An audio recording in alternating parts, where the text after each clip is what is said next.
Scan your computer for malicious software before your operating system boots using Windows Defender offline.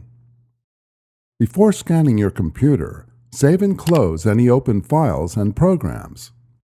Select Start, type Virus and Threat Protection, and then select it from the results. Under Current Threats, select Scan Options. For previous versions of Windows, select Run a new advanced scan.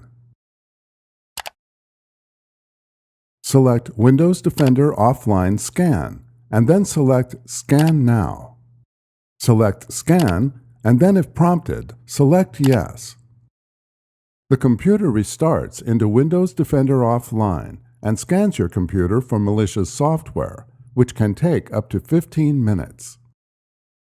The computer restarts again and Windows loads.